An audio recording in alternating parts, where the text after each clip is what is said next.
সবাইকে আজকের লাইভ ক্লাসে শুভেচ্ছা।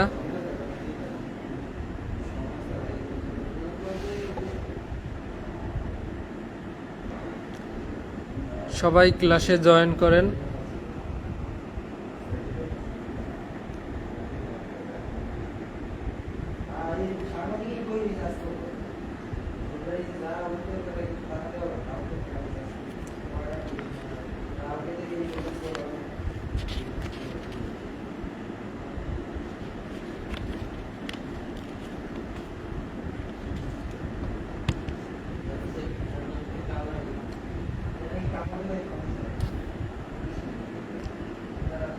আমাদের হোয়াটসঅ্যাপ গ্রুপে ক্লাসের লিংক শেয়ার করা হয়েছে, সবাই সেখান থেকে ক্লাসে প্রবেশ করেন।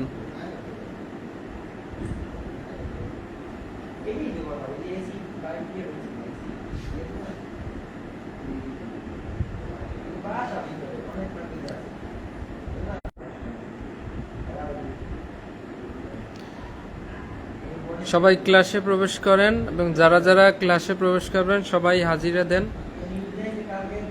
প্রিন্স হৃদয় চলে আসছে। প্রিন্স হৃদয়, তুমি এই যে ক্লাসগুলি করতেছো সেখান থেকে কি কিছু আয়ত্ত করতে পারতেছো?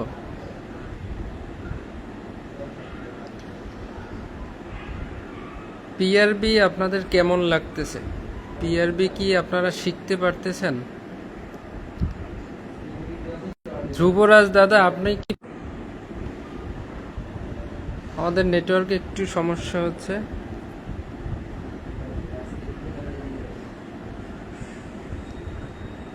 থ্যাংক ইউ সো মাচ সবাইকে। আমরা আজকে পিআরবি গত ক্লাসে যেটা পড়েছিলাম সেটা একটু রিভিশন দেব। সবাই একটু মনে করার চেষ্টা করেন। 107 সাংবাদিকতা করতে পারবেন না, 8 আলোচনা করতে পারবেন না।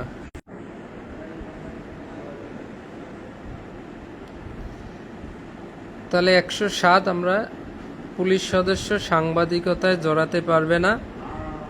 108 সরকারি নীতির সমালোচনা বা আলোচনা করতে পারবে না। 109 টাকা পয়সা ধার দেওয়া নেওয়া এবং ঋণ দেনায় আপনি। নেটওয়ার্ক অনেক স্লো হচ্ছে, আমাদের ক্লাস মাঝে মাঝে ঠিক মতো হচ্ছে না।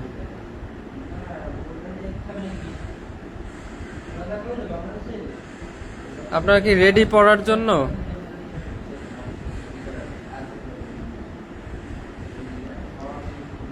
ক্লাসে আছেন কেউ?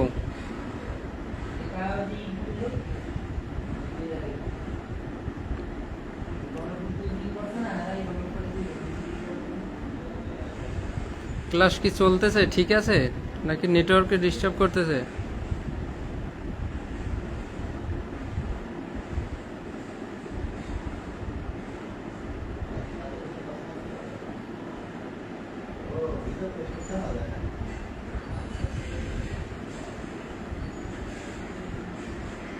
আচ্ছা, তাহলে 7 সাংবাদিকতায় জড়াতে পারবেন না, 8 সরকারি নীতির সমালোচনা করতে পারবেন না। 109 ঋণ দেনায় জর্জরিত হতে পারবেন না। 110-11 সরকারি নিলাম থেকে কিছু ক্রয় করতে পারবেন না, ব্যবসায়ে শেয়ার ক্রয় করতে পারবেন না ঊর্ধ্বতন কর্তৃপক্ষের অনুমতি ছাড়া। 112 নিজ জেলা ব্যতীত অন্য জেলায় নিজের নামে স্বামী স্ত্রী পুত্রকন্যার নামে জায়গা জমি ক্রয় করতে পারবেন না। 113 অধস্তন কর্মচারীকে ব্যক্তিগত কাজে ব্যবহার করা যাবে না। 114 সরকারি সম্পত্তির যদি আপনার কোনো গাফিলতি অবহেলার কারণে সরকারি সম্পত্তির যদি কোনো ক্ষতি হয় তাহলে আপনাকে ক্ষতিপূরণ দিতে হবে। 115 পিআরবি বিধিতে কি ছিল আপনারা একটু কমেন্ট করে জানান, আমার এটা আমি ভুলে গেছি। পিআরবি 115তে কি আছে? 117 আমরা সবাই ঊর্ধ্বতন কর্তৃপক্ষের অধীন, তাদের chain of command, we have to follow chain of command. 117 আর 118 পিআরবি আপনি যত ধরনের ডিউটি করেন, সমস্ত আইনশৃঙ্খলা রক্ষামূলক, অপরাধ প্রতিরোধমূলক সমস্ত ডিউটি করতে হবে। এটা বলা আছে 118 পিআরবি। 119-এ বেস্ট অফিসার কিভাবে আপনি সিলেক্ট করবেন? একসাথে খাবারে যা আছে মেহমান আছে। কে দিল? বাড়ির থাকছে, বাড়ি থেকে গাড়িতে উঠে দিতেছে বা এখানে নিয়ে গেছে। যে গাড়ি নিয়ে থাক, তাহলে ক্লাস করবেন। এইটা ই করি, ফোনটা একটু চার্জ দিই। চার্জ ওইটা ওই বোর্ডে দেন, ভিডিও করে। তাহলে 119 বেস্ট অফিসার আমরা কিভাবে সিলেক্ট করব, তবে একজন পুলিশকে কিভাবে আমরা কি করব, তাকে যে আমরা যে পুরস্কৃত করব কিভাবে? জায়গাতে হারিয়ে ফোন চার্জ আরো করে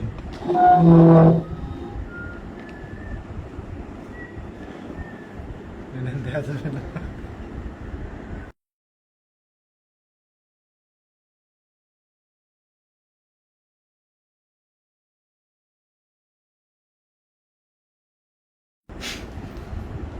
একশো 15 কেউ কর্মস্থল ত্যাগ করতে পারবে না। না দাদা, এটা কিন্তু হয় নাই। কর্মস্থল তো আমরা ত্যাগ করতে পারবো, কিন্তু কর্তব্য কর্ম ব্যতীত সিনিয়র অফিসারের বা ঊর্ধ্বতনের আদেশ ব্যতীত আপনি ইচ্ছামতো কর্মস্থল ত্যাগ করতে পারবেন না। কর্মস্থল তো আমরা ছুটিতে যাইতে পারবো। তাহলে 121 হচ্ছে আমরা এক পুলিশ আর এক পুলিশকে সহযোগিতা করবে। 130 বিষের দোকান তল্লাশি করতে পারবে পুলিশ অফিসার, তবে অবশ্যই ম্যাজিস্ট্রেট কর্তৃক ক্ষমতাপ্রাপ্ত হতে হবে। আজকে আমরা একটা গুরুত্বপূর্ণ ক্লাস করব। বেআইনি সমাবেশ সংক্রান্ত যত পিআরবি আছে সবগুলো আজকের ক্লাসে আমরা শিখব। বেআইনি সমাবেশ আমরা এর আগে ফৌজদারি কার্যবিধি এবং দণ্ডবিধিতে পড়েছি। ফৌজদারি কার্যবিধির কত ধারায় বেআইনি সমাবেশ ছত্রভঙ্গের পদ্ধতি আছে আপনাদের কারো মনে আছে? অথবা দণ্ডবিধির কত ধারায় আছে?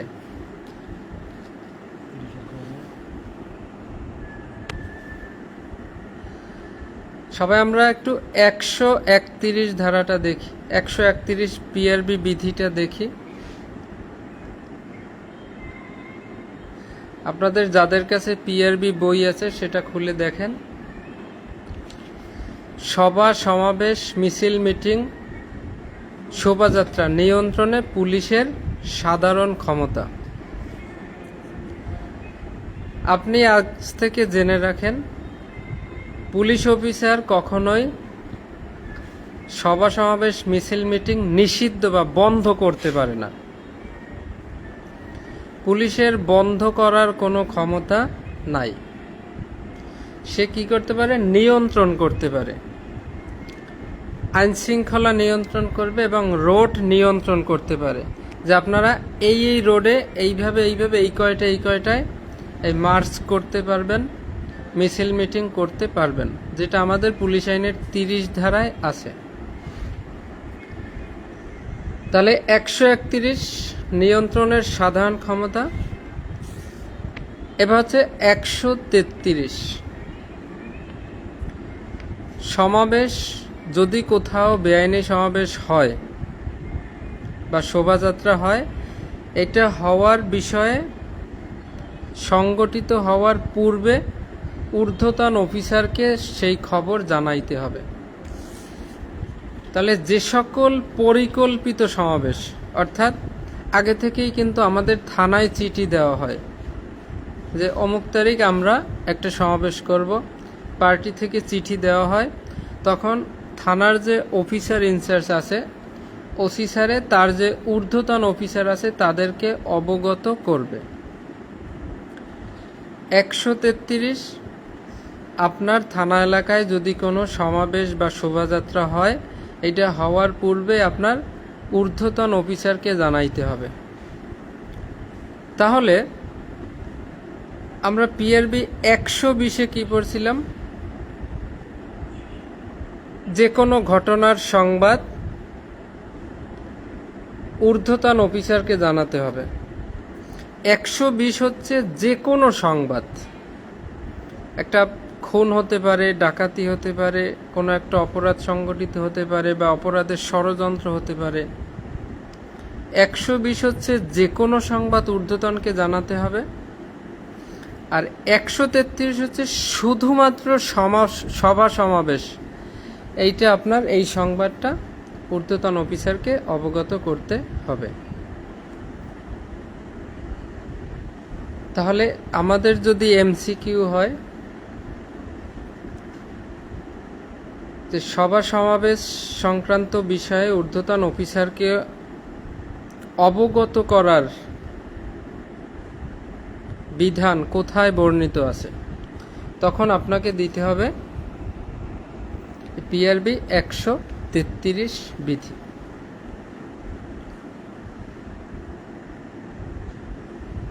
একশো 120 হচ্ছে যে কোনো ধরনের সংবাদ ঊর্ধ্বতনকে দিতে হবে, আর স্পেসিফিক সভা সমাবেশের সংবাদ দিতে হবে 133 বিধিতে।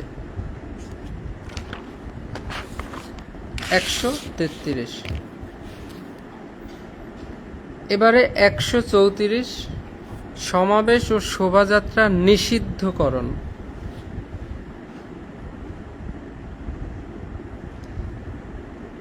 সমাবেশ ও শোভাযাত্রা নিষিদ্ধকরণ।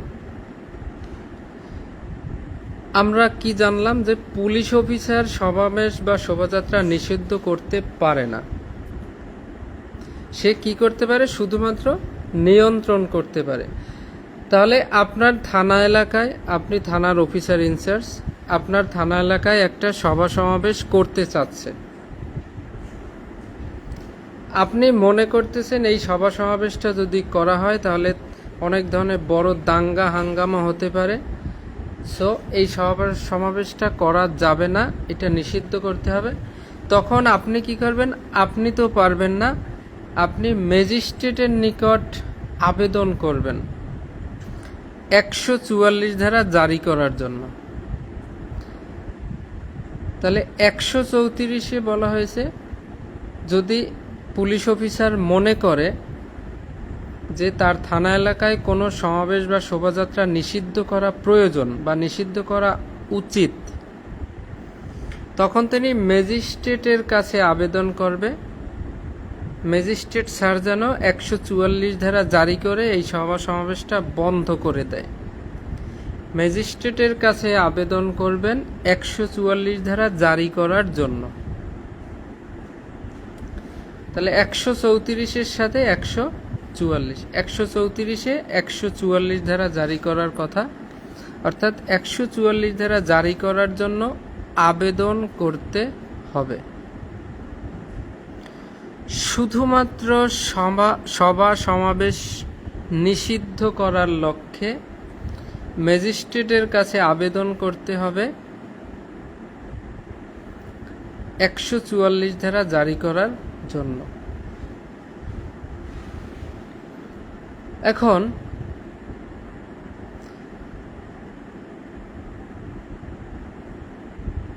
জেলা পর্যায়ে আমাদের জেলা পর্যায়ে পুলিশ প্রশাসনের প্রধানকে এসপি অর্থাৎ পুলিশ সুপার। জেলা পর্যায়ে কিন্তু বিভিন্ন ম্যাজিস্ট্রেট থাকে, কিন্তু মহানগর অর্থাৎ মেট্রোপলিটন এরিয়ায় আপনি যখন জেলা পর্যায়ে কোনো কাজ করতে যাবেন তখন কিন্তু ম্যাজিস্ট্রেটের প্রয়োজন হবে, ম্যাজিস্ট্রেটকে অবগত করতে হবে। কিন্তু মহানগর অর্থাৎ মেট্রোপলিটন এরিয়ার ক্ষেত্রে আপনার ম্যাজিস্ট্রেট লাগবে না। এই মেট্রোপলিটন এরিয়ায় পুলিশ কমিশনার সকল ক্ষমতার অধিকারী। এই পুলিশ কমিশনার স্যারে কি করতে পারবে? সে মাদকের দোকানও বন্ধ করার ক্ষমতা আছে তার। তারপরে এই সভা সমাবেশ তিনি নিজে নিষিদ্ধ করতে বা বন্ধ করতে পারবেন।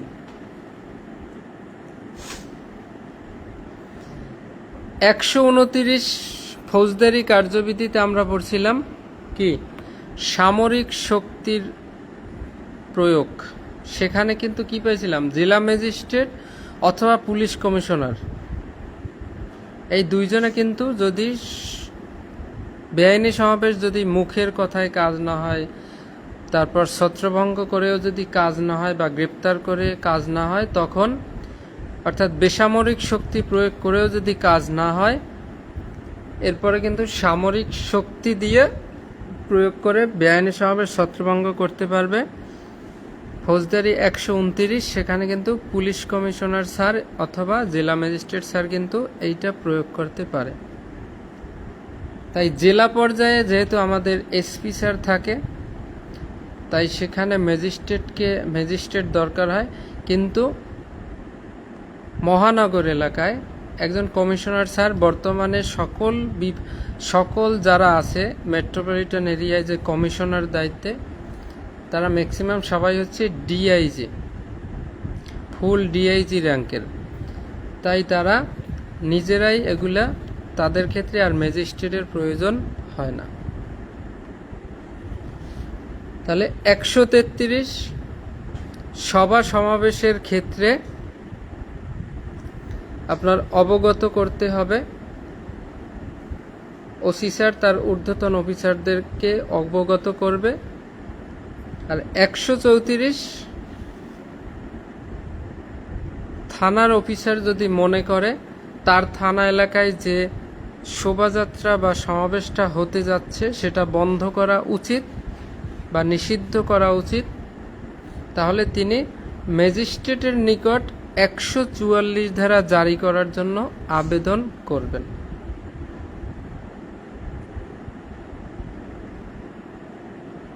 আমরা যখন পুলিশ আইন পড়ব, সেখানে দেখব কোনো সমাবেশ করতে হলে আগে লাইসেন্স নিতে হয়। পুলিশ সুপারের কাছ থেকে লাইসেন্স নিতে হয়, অর্থাৎ আগে আবেদন করতে হয় যে আমরা অমুক জায়গায় অমুক দিন অমুক কয়টায় একটা সমাবেশ করতে চাই, সেইটার অনুমতি চেয়ে একটা লাইসেন্স নিতে হয় পুলিশ সুপারের কাছ থেকে। তখন পুলিশ সুপার স্যার এই লাইসেন্সটা মঞ্জুর করে, কিন্তু লাইসেন্সের জন্য কোনো ফি দিতে হয় না। আমরা পিআরবি 139টা সবাই একটু দেখেন, 139। তাহলে এই যে শোভাযাত্রা বা সমাবেশের জন্য যে লাইসেন্সটা দেওয়া হবে, সুন্দর একটা এমসিকিউ হবে, এই লাইসেন্সটা কয় কপি হবে? সমাবেশ বা শোভাযাত্রার জন্য যে লাইসেন্সটা দেওয়া হবে সেইটা 3 কপি হবে। 1 কপি যিনি লাইসেন্সের আবেদন করছে তিনি পাবে, 1 কপি পুলিশ সুপারের অফিসে থাকবে, আর 1 কপি স্থানীয় থানার স্পেশাল ফাইলে থাকবে। এখান থেকে 2টে এমসিকিউ। একটা হচ্ছে লাইসেন্সটা, এখান থেকে 3টে এমসিকিউ। প্রথমটা হচ্ছে এই লাইসেন্সটা কয় কপিতে হবে? অবশ্যই 3 কপিতে হবে। কে কোন কপি পাবে? লাইসেন্স যিনি আবেদন করছে তিনি 1 কপি পাবে, এসপি স্যারের অফিসে 1 কপি থাকবে, আর থানার স্পেশাল ফাইলে 1 কপি থাকবে। এবং এই থানার স্পেশাল ফাইলে 3 বছরের জন্য থাকবে। থানার স্পেশাল ফাইলে 3 বছরের জন্য সংরক্ষিত থাকবে।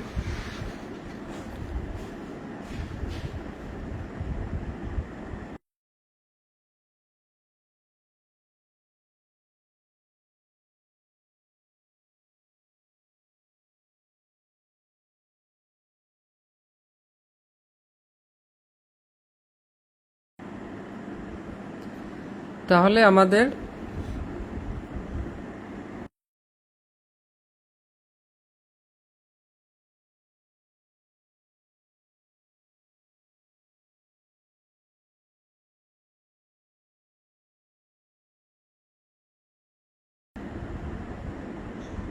সমাবেশ বা শোভাযাত্রার লাইসেন্স 3 কপি হবে, এক কপি যিনি লাইসেন্সে আবেদন করবে তিনি পাবে, আর এক কপি এসপি অফিসে থাকবে, আর এক কপি স্থানীয় থানার স্পেশাল ফাইলে থাকবে 3 বছরের জন্য। 139 সবাই বুঝতে পারছেন? প্রিন্স হৃদয়, শম্ভু দাদা, আপনি কি 139 বুঝতে পারছেন?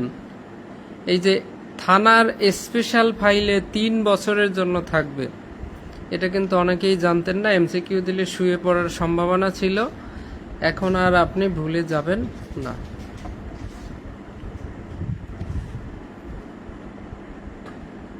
তাহলে আমরা পিআরবি 118-তে কি করছি? আইনশৃঙ্খলা রক্ষা ডিউটি করছি, টহল ডিউটি করছি, তারপর যত পিকেট ডিউটি করছি সব করছি 118 পিআরবিতে। কিন্তু 141-এ আপনি যে শুধুমাত্র এই যে সভা সমাবেশ, বেআইনি সমাবেশ হোক বা আইনি সমাবেশ হোক, বা কোনো একটা সভা হচ্ছে, কোনো একটা দলীয় প্রোগ্রাম হচ্ছে, এই ধরনের যত এই সংক্রান্ত বিষয়ে যত ধরনের ডিউটি করেন সেই ডিউটি হবে 141 পিআরবিতে। তাহলে আপনি যদি একটা মনে করেন আজকে একটা র্যালি আছে, র্যালিটা বরিশাল সদরের টাউন হল থেকে একদম কোথায় যাবে? জেলা স্কুল পর্যন্ত অথবা পুলিশ লাইন পর্যন্ত আসবে। এই সংক্রান্ত আপনি রাস্তাঘাটে বা এই র্যালির সাথে যত ডিউটি করবেন, বা একটা সমাবেশ হবে সেখানে ডিউটি করবেন, এইটা হবে পিআরবি 141।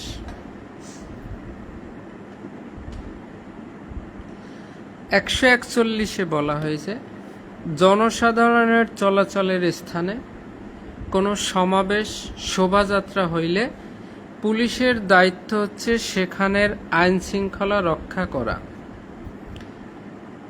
তাহলে সভা সমাবেশ স্থলে আইন শৃঙ্খলা রক্ষা ডিউটি করার পিআরবি হচ্ছে 141, এবং এটার সাথে আসবে পিআরবি 118। পিআরবি 118 আইন শৃঙ্খলা রক্ষা করার ডিউটির কথা বলা হয়েছে 118-তে, আর 141 সেটাও হচ্ছে।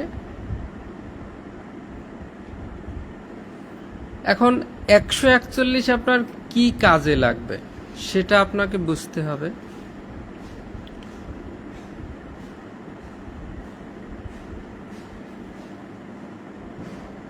একটা লিখিত প্রশ্ন দিল পেশাইয়া যে মনে করেন যে কোনো একটা থানার নাম উল্লেখ করে যে ঢাকার টঙ্গী থানা এলাকায়, ঠিক আছে, একটা সমাবেশ হওয়ার কথা আছে, সেখানে আপনি ডিউটি পার্টি অর্থাৎ আপনি ডিউটি ইনচার্জ হিসেবে কি কি আপনার কর্তব্য হবে অথবা আইন ও বিধির আলোকে আলোচনা করুন। একটা সমাবেশ স্থলে আপনি ডিউটি ইনচার্জ হিসেবে আপনার কি কি দায়িত্ব পালন করতে হবে অথবা কি ধরনের কাজ করতে হবে আইন ও বিধির আলোকে আলোচনা করুন, অথবা আপনার করণীয় বর্জনীয় কি। তাহলে আপনি প্রথমেই একটা সিসি নিয়ে, কমান্ড সার্টিফিকেট নিয়ে সেই ডিউটিতে রওনা হবেন। 163 পিআরবি 909। এরপরে আপনি সেখানে গিয়ে কি সভা সমাবেশ স্থলে ডিউটি করবেন পিআরবি 118 141। ঠিক আছে, সেখানে কোনো প্রকার বিশৃঙ্খলা যাতে না হয় সেই লক্ষ্যে কাজ করবেন। ঠিক আছে, তারপরে যদি কোনো বিশৃঙ্খলা হয় তাহলে তাদেরকে কি ছত্রভঙ্গ হওয়ার নির্দেশ দেবেন 127 28। এরপরে যদি তারা সব দিকে লাঠিচার্জ করার পর না হয় সেখানে আপনি অস্ত্র প্রয়োগ করতে পারবেন পিআরবি 153। তারপর যদি কেউ আহত হয় হাসপাতালে নেবেন 321। তারপরে পিআরবি 156 নিহত হইলে তাদের লাশ মর্গে প্রেরণ করবেন। এই যে সামগ্রিক বিষয়, তারপর পুরো বিষয়টি কি ঊর্ধ্বতন অফিসারকে জানাবেন। ফৌজদারি 150, পুলিশ আইন 23, পিআরবি 120। তখন কিন্তু এই 118, 141 আপনার কাজে লাগবে। আমাদের এরকম একটা প্রশ্ন আসছিল যে পুলিশের দায়িত্ব কর্তব্য না কীরকম যেন এরকম, যে পুলিশ অফিসারের কি কি কাজ, পুলিশের আচরণ, পুলিশ অফিসার কি কি কাজ করণীয়, ঠিক আছে, এরকম একটা প্রশ্ন আসছিল। তো সেখানে পুলিশের যত কাজ আছে সব কিছু দিতে হবে, যে ঊর্ধ্বতনের বৈধ আদেশ পালন করতে হবে, ডিউটি করতে হবে, ঠিক আছে, তার সঠিকভাবে পরিষ্কার পরিচ্ছন্ন থাকতে হবে, আসামিকে নির্যাতন করা যাবে না, মামলা তদন্ত করতে দিলে সেটা দ্রুত সময়ে মামলা তদন্ত শেষ করতে হবে। প্রত্যেকটা বিষয় আপনার তখন কিন্তু এই পিআরবিগুলা চলে আসবে। 133 সভা সমাবেশ বা যে কোনো প্রকারের বিষয়ে আপনি ঊর্ধ্বতনকে জানাতে হবে। 133 কোনো সমাবেশ যদি নিষিদ্ধ করা উচিত বলে মনে করেন তাহলে 144 ধারা জারি করার জন্য ম্যাজিস্ট্রেটের নিকট আবেদন করবেন। 134 সমাবেশের জন্য যদি লাইসেন্সের আবেদন করা হয় সেই লাইসেন্সের কপি হবে 3 কপি, 3টি অনুলিপি হবে। যিনি লাইসেন্স আবেদন করেছেন তিনি পাবেন 1 কপি, এসপি অফিসে রাখা হবে 1 কপি, আর 1 কপি স্থানীয় থানার স্পেশাল ফাইলে 3 বছরের জন্য রাখা হবে। 141 পুলিশ অফিসার কি করবে? পুলিশ সদস্য জনসাধারণের চলাচল স্থানে কোনো সভা সমাবেশ শোভাযাত্রা হইলে পুলিশ সদস্য অবশ্যই সেখানে আইনশৃঙ্খলা রক্ষা ডিউটি করবে। এবারে 142 বেআইনি সমাবেশ ছত্রভঙ্গ করার জন্য মৌখিক নির্দেশ। বেআইনি সমাবেশ ছত্রভঙ্গ করার জন্য মৌখিক নির্দেশের কথা ফৌজদারির কত ধারাতে আছে আপনাদের মনে আছে? একটা বেআইনি সমাবেশ হচ্ছে, আপনি সেখানে গেলেন, প্রথমে যাইয়া মৌখিক নির্দেশ দিবেন যে আপনারা এখান থেকে ছত্রভঙ্গ হয়ে যান। এটা ফৌজদারির কত ধারায় আমরা পড়েছিলাম? প্রিন্স হৃদয়, তোমার কি মনে আছে মৌখিক নির্দেশ কত ধারায় দিয়েছিলাম আমরা? 127। ঠিক সেম কথা পিআরবিতে 142। বেআইনি সমাবেশ ছত্রভঙ্গ হওয়ার জন্য মৌখিক নির্দেশ দিবে পুলিশ অফিসার 142, ফৌজদারি 127। আরও একটা আছে পুলিশ আইনের 30-এর শর্টাইবেন কি জানো, 30-এর শর্টাইবেন কয়ের কোলস 1। তাহলে 127-এর সাথে আসবে পিআরবি 142, আর 128-এর সাথে আসবে পিআরবি 143। 43-এ কি বলছে? মৌখিক নির্দেশের পরেও যদি ছত্রভঙ্গ না হয় তখন কি বল প্রয়োগ করা যাবে, গ্রেপ্তার করে ছত্রভঙ্গ করতে হবে। তাহলে 27-এর সাথে 42, 28-এর সাথে 143। আশা করি 42-43 আপনারা পারবেন।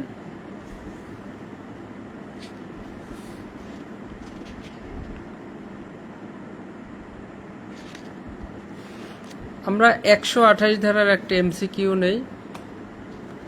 128 ধারায় বলা হয়েছিল যদি বেআইনি সমাবেশ মৌখিক নির্দেশে যদি ছত্রভঙ্গ না হয় তখন 3টা কাজ করে সেটা ছত্রভঙ্গ করা যাবে। আপনাদের কি কারো মনে আছে সেই 3টা কাজ? একটা হচ্ছে বল প্রয়োগ করে, একটা হচ্ছে জনসাধারণের সাহায্য নিয়ে, আর একটা হচ্ছে গ্রেপ্তার করে। আর এই গ্রেপ্তারটা অবশ্যই বিনা পাওনায় গ্রেপ্তার। তাহলে আপনি যখন বেআইনি সমাবেশ বল প্রয়োগ করে গ্রেপ্তার করে ছত্রভঙ্গ করতে যাবেন তখন অবশ্যই ফৌজদারি 128 পিআরবি 143 আসবে, সাথে 316 আসবে, কারণ সেখানে আপনি বিনা প্রমাণায় গ্রেপ্তার করতেছেন।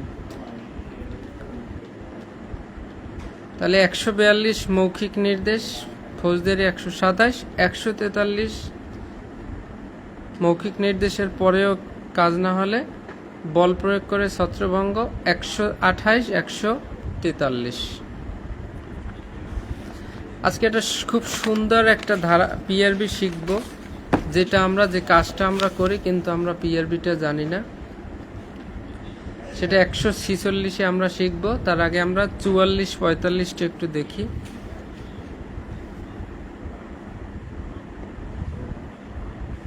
তাহলে আপনি 139 পিআরবিতে লাইসেন্স দিলেন, 139-এ 3 কপি লাইসেন্স হইল, যিনি লাইসেন্সে আবেদন করছে তাকে 1 কপি দিলেন। এখন এই লাইসেন্সে কি উল্লেখ থাকে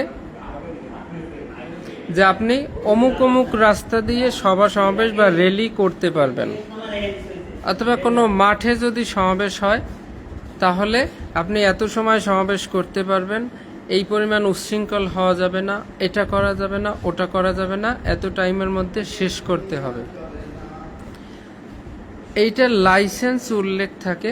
তো 144-এ বলা হয়েছে এই যে লাইসেন্সের শর্ত কেউ যদি ভঙ্গ করে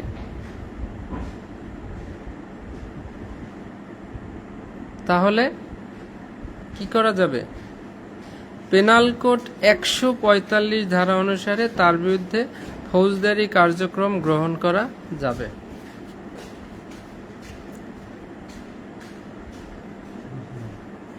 পেনাল কোড 145-এ কি ছিল আপনাদের কারো মনে আছে? Penal code 145। তাহলে কোনো একটা সভা সমাবেশ, সেটা লাইসেন্স প্রাপ্ত হোক অথবা লাইসেন্স ছাড়া করুক, যেভাবেই করুক,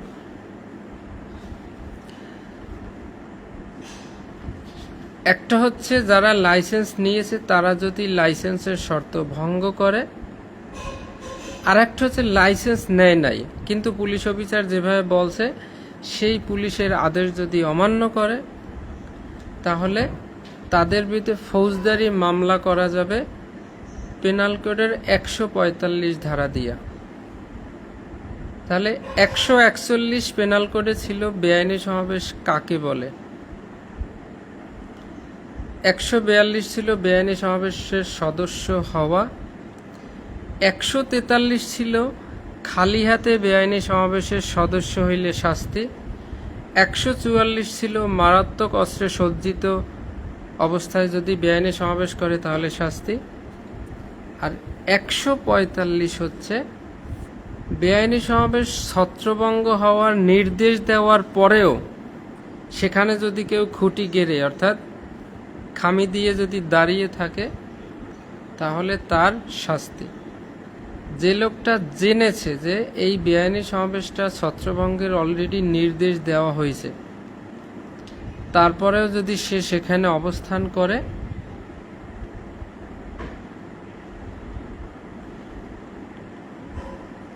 প্রিন্স হৃদয়, ওটা ফৌজদারি না, ওটা হচ্ছে দণ্ডবিধির 145। কারণ এখানে বলছে পিআরবি 144-এ বলছে ফৌজদারি মামলা করা যাবে, অর্থাৎ মামলা হয় কোন আইনে? অবশ্যই দণ্ডবিধি আইনে মামলা হয়।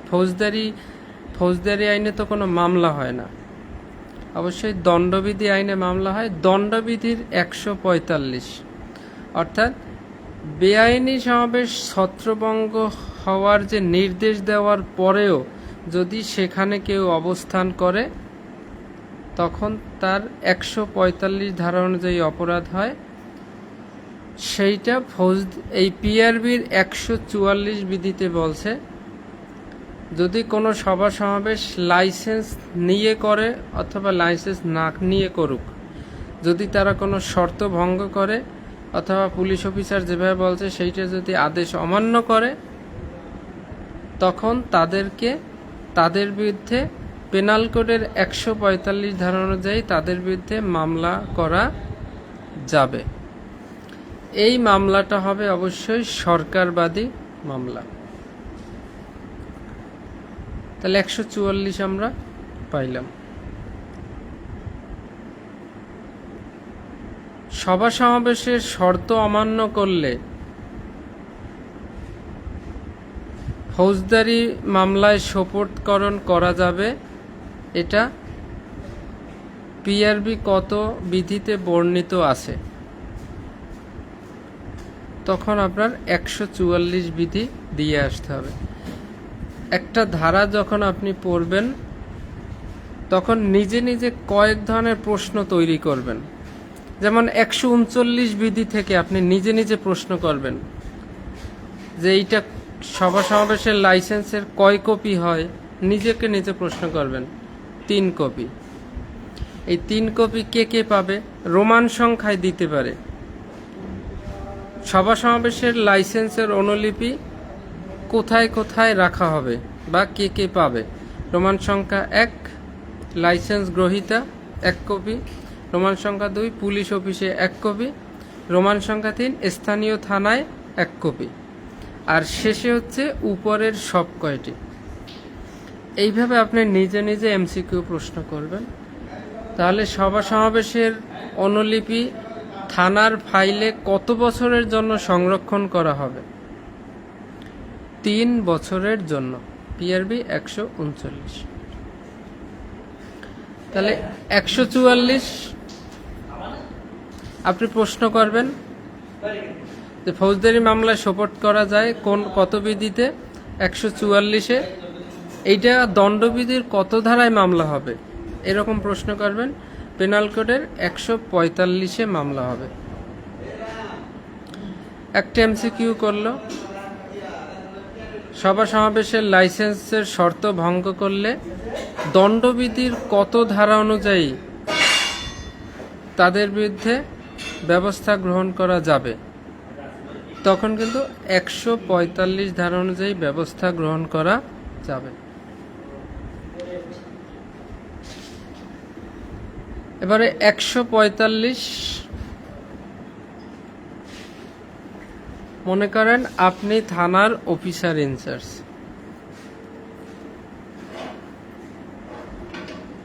আপনি জানতে পারলেন আজকে একটা পলিটিক্যাল, যে কোনো একটা রাজনৈতিক দলের একটা কি হবে, একটা প্রোগ্রাম হবে, সেখানে বড় ধরনের দাঙ্গা হাঙ্গামা হওয়ার সম্ভাবনা আছে। আপনাকে ডিএসবি থেকে ফোন করে বলা হলো যে স্যার, আজকে যে প্রোগ্রামটা আছে, গত কয়েকদিন আগে নাসির উদ্দিন পাটোয়ারির একটা প্রোগ্রামে কিন্তু হামলা হয়েছে। তাহলে আপনাকে ডিএসবি রিপোর্ট দেওয়া হলো যে ওসি স্যার শোনেন, আজকে বিকেলে যে আপনার থানা এলাকায় যে রাজনৈতিক প্রোগ্রামটা আছে, সেখানে কিন্তু একটা পার্টি অস্ত্রশস্ত্র সহ রেডি থাকবে, বড় ধরনের একটা দাঙ্গা হাঙ্গামা করতে পারে। আপনি থানার অফিসার ইনচার্জ, যদি আপনার কাছে মনে হয় যে আপনার থানা এলাকায় কোনো বড় ধরনের দাঙ্গা হাঙ্গামা হওয়ার সম্ভাবনা আছে বা আইন শৃঙ্খলার অবনতি হওয়ার সম্ভাবনা আছে, তখন এই ওসি স্যার নিজে থানায় ইস্যুকৃত অস্ত্র গোলাবারুদ সহ কনস্টেবল বা তার অধস্তন সবাইকে নিয়ে সজ্জিত হয়ে সশস্ত্র দল হিসাবে তিনি সেইখানে কি করবেন? ডিউটিতে মোতায়েন হবেন। অর্থাৎ তিনি একটা সশস্ত্র পুরো দল নিয়ে তিনি সেইখানে ডিউটিতে যাবেন।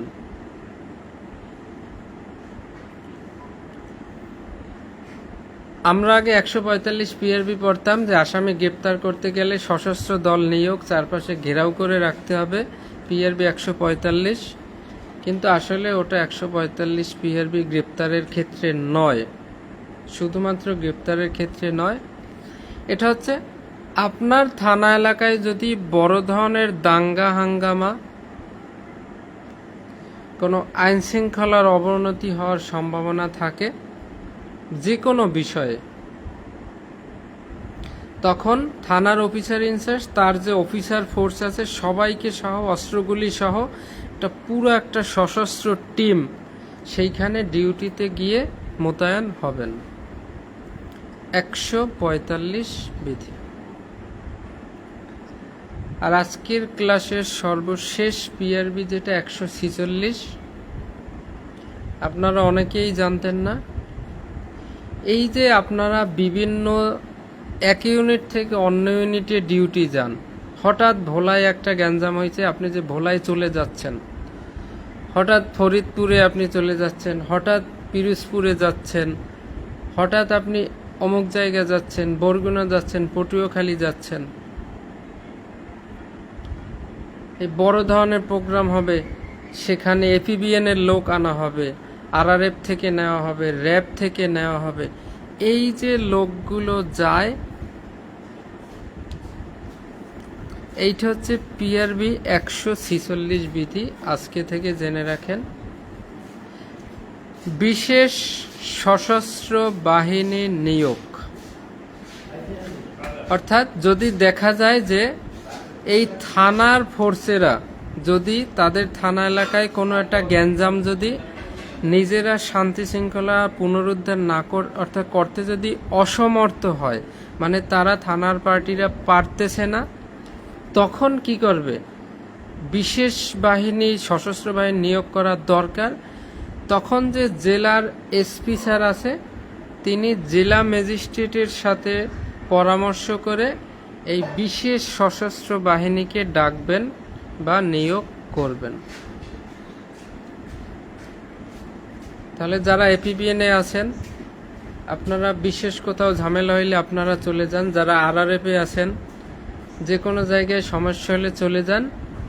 আপনি পিআরবি 146 বিধি মোতাবেক সেখানে যান, 146-এর ক্ষমতা বলে সেখানে যান।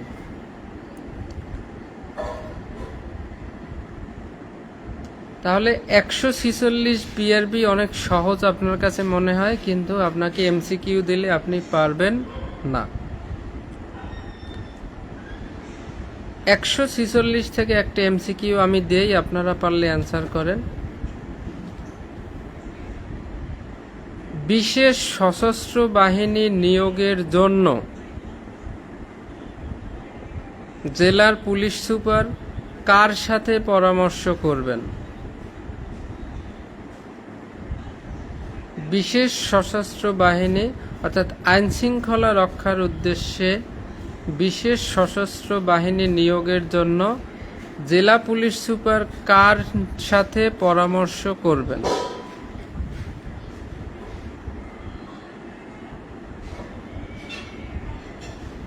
ডিআইজি স্যারের সাথে,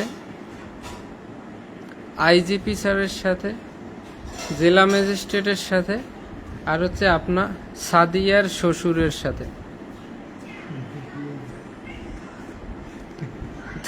তাহলে কার সাথে পরামর্শ করবে? সাদিয়ার শ্বশুরের সাথে। শম্ভু দাদা, আপনি তো পারতেছেন না, আমি তো দেখতেছি আপনি পারতেছেন। ইয়েস, শম্ভু দাদা কমেন্ট করে ফেলছে। দাদা, ম্যাজিস্ট্রেটের সঙ্গে পাইলেন কোথায়? ম্যাজিস্ট্রেট তো কত ধরনের, নির্বাহী ম্যাজিস্ট্রেট, তারপর জুডিশিয়াল ম্যাজিস্ট্রেট, প্রথম শ্রেণীর ম্যাজিস্ট্রেট, দ্বিতীয় শ্রেণীর ম্যাজিস্ট্রেট। এটা হবে জেলা ম্যাজিস্ট্রেটের সাথে, ডিসি স্যারের সাথে। শেখ হৃদয়, তুমি সম্মানী দেও নাই, সম্মানী দিয়ে দিও। আর হচ্ছে এটা হবে জেলা ম্যাজিস্ট্রেটের সাথে পরামর্শ করবেন। ধ্রুবরাজ দাদা, ঠিক আছে। এই দেখেন, আমি কিন্তু একটু আগে বলছি, আপনি কিন্তু ভুলে যাচ্ছেন। তা আমরা যখন অনেকগুলো আইন পড়ব তখন কিন্তু এটা আপনি পুরোপুরি ভুলে যাবেন। তা আপনি যদি শুধু এইটুকু নেন যে অন্য কোনো জেলায়, অন্য কোনো জায়গায় ঝামেলা হইলে আমরা সেখানে যাই, এটা 146। কিন্তু এমসিকিউ তো আপনাকে ইনসাইড থেকে দেওয়া হবে, যে এসপি স্যার যে আপনাদের অন্য ইউনিট থেকে ডাকবে, সেটা কার সাথে পরামর্শ করতে হবে? জেলা ম্যাজিস্ট্রেটের সাথে। তো এই হচ্ছে বিষয়। তাহলে 133 সভা সমাবেশের বিষয়ে আপনার ওসি স্যার তার ঊর্ধ্বতন অফিসারকে জানাবে। 133 আর এমনি কোনো যে কোনো অপরাধের সংবাদের বিষয়ে জানাবে 120। 134-এর সাথে 144 ধারা। 134-এ বলছে থানার অফিসার ইনচার্জ যদি মনে করে যে তার থানা এলাকায় যে একটা সভা সমাবেশের তারিখ ধার্য হয়েছে এটা নিষিদ্ধ করা প্রয়োজন বা বন্ধ করা উচিত, তাহলে ওসি স্যার ভাবতেছে আমি তো আর পারবো না, এত ক্ষমতা নাই, তাহলে তিনি ম্যাজিস্ট্রেটের কাছে 144 ধারা জারি করার জন্য আবেদন করবেন। 139 যারা সভা সমাবেশ র্যালি বা যে কোনো কিছু করার জন্য আবেদন করবে লাইসেন্সের জন্য, সেই লাইসেন্সের 3টি অনুলিপি হবে, 3 জায়গায় রাখা হবে। এক কপি যে আবেদন করেছে তাকে, এক কপি পুলিশ অফিসে, আর এক কপি থানার স্পেশাল ফাইলে 3 বছরের জন্য রাখা হবে। 141 যত ধরনের সভা সমাবেশ এই সংক্রান্ত যত ডিউটি করবেন সব 141। এরপরে 142 হচ্ছে মৌখিক নির্দেশ। বেআইনি সমাবেশ ছত্রভঙ্গ করার জন্য মৌখিক নির্দেশ, মুখের কথা হচ্ছে 142। 127 কার্যবিধি। আর বল প্রয়োগ গ্রেপ্তার করে ছত্রভঙ্গ করবেন 128 ফৌজদারি, আর পিআরবি 143। আর 144 এই সমাবেশের যারা শর্ত ভঙ্গ করবে তাদেরকে পেনাল কোডের 145 ধারা অনুযায়ী মামলা করা যাবে। পিআরবি 144, তার সাথে যোগ 1 পেনাল কোডের 145। এবার পিআরবি 145 থানার ওসি স্যার যদি মনে করে তার থানা এলাকায় কোনো দাঙ্গা হাঙ্গামা হওয়ার সম্ভাবনা আছে, বিরাট আকারে একটা আইনশৃঙ্খলা অবনতি হওয়ার সম্ভাবনা আছে, তখন তিনি নিজে সবাই হেলমেট বুলেট প্রুফ ইস্যু করেন, হেলমেট বুলেট প্রুফ ইস্যু করেন, ঢাল্লাটি ইস্যু করেন, শটগান নেন, রাইফেল নেন, দ্রুত সবাই দ্রুত নামতে হবে। তখন ওসি স্যার নিজে রেডি হচ্ছে, ফোর্সেরা সবাই রেডি হচ্ছে, পুরো পার্টি নিয়ে তিনি সেইখানে গিয়ে ডিউটি শুরু করবেন। সশস্ত্র দল তিনি নিয়োগ করবেন, সশস্ত্র দল নিয়োগ করবেন 145-এ। আর 146 ওসি স্যার তার থানা এলাকায় যে ঝামেলা হইতেছে নিজে উনি একলা ওনার ফোর্স দিয়ে নিয়ন্ত্রণ করতে পারতেছে না, সাথে সাথে এসপি স্যারকে ফোন দিয়েছে, স্যার আমাকে বাঁচান তাড়াতাড়ি, থানা এলাকায় বড় ধরনের দাঙ্গা হাঙ্গামা হচ্ছে, আপনি আরআরএফ থেকে লোক আনেন, এপিবিএন থেকে লোক আনতে হবে আমাদের। তখন এসপি স্যার জেলা ম্যাজিস্ট্রেটের সাথে পরামর্শ করে, সামকম স্যার আমাদের এখানে বড় ধরনের ঝামেলা হচ্ছে, আমাদের স্থানীয় ফোর্স এটা পারতেছে না, বাইরে থেকে অন্য ইউনিট থেকে ফোর্স আনা দরকার। তখন তারা পরামর্শ করে অন্য ইউনিট থেকে লোক এনে বিশেষ সশস্ত্র বাহিনী নিয়োগ করে সেটাকে শক্ত হস্তে দমন করবে। এই ছিল আমাদের। আমরা যখন একটা আইন পড়ে সামনে যাই তখন আর পিছনেরটায় আমরা তেমন একটা মনোযোগ দিতে পারি না, তখন স্বভাবত পিছনেরটা আমরা ভুলে যাই। তো এই জন্য যে ধারাটা যেদিন পড়ানো হয় ওই দিন একটু মনোযোগ দিয়ে শুনবেন বা একটু নোট করে রাখবেন, বা দিনের বেলা আবার এইটা একটু রিভাইজ দেবেন, যাতে এখানে পরবর্তীতে আসলে অল্পের মধ্যে যেন আপনার মনে পড়ে। নইলে আমাদের এতগুলা আইন পরীক্ষা এসে গেছে, এইগুলাই আবার পিছনে ফিরে অনেক ধীরে ধীরে রিভিশন দেওয়া সম্ভব হবে না, স্পিডে রিভিশন দিয়ে যেতে হবে। এজন্য আপনি যেদিন যে ক্লাসটা হয় খুব মনোযোগ দিয়ে করবেন, এবং যে ধারাটা যে বিধিটা পড়ানো হয় ওই ক্লাসের মধ্যেই ওটাকে আয়ত্ত করার চেষ্টা করবেন। আমি কিন্তু প্রতিটা বিধির ইনসাইড থেকে কী ধরনের এমসিকিউ হতে পারে জিস্ট বিষয়গুলো বলে দিচ্ছি, আপনি নোট করে রাখলে আপনার জন্য সুবিধা হবে। যেভাবে আমরা অল্প অল্প শিখব। আগামী ক্লাসে খুবই গুরুত্বপূর্ণ ক্লাস, সবাই থাকবেন। ঢাকা রায়টে যারা ডিউটি করেন তারা প্রতিনিয়ত এগুলো ফেস করেন। আগামী ক্লাসে একটা বড় ধরনের সভা সমাবেশের ডিউটিটা আপনি কিভাবে করতে হবে, প্রথমে আপনাকে ব্রিফিং দেওয়া হবে। তারপর আপনাকে যদি অস্ত্র চালনা করতে হয়, অর্থাৎ যদি গুলি করার প্রয়োজন হয়, সেটা আপনি কিভাবে করবেন, কোন নিয়মে করবেন, গুলি করার আগে কি করবেন, গুলি করার সময় কি করবেন এবং গুলি করার শেষে কি করবেন, এই সমস্ত বিষয় আগামী ক্লাসে পড়ানো হবে। অর্থাৎ আগ্নেয়াস্ত্রের ব্যবহার আগামী ক্লাসে পড়ানো হবে। কেউ আগামী ক্লাসটা মিস করবেন না। It is very much important. তো থ্যাংক ইউ সো মাচ। এভাবে আমরা অল্প অল্প শিখি। আগামী ক্লাসের আমন্ত্রণ রইল।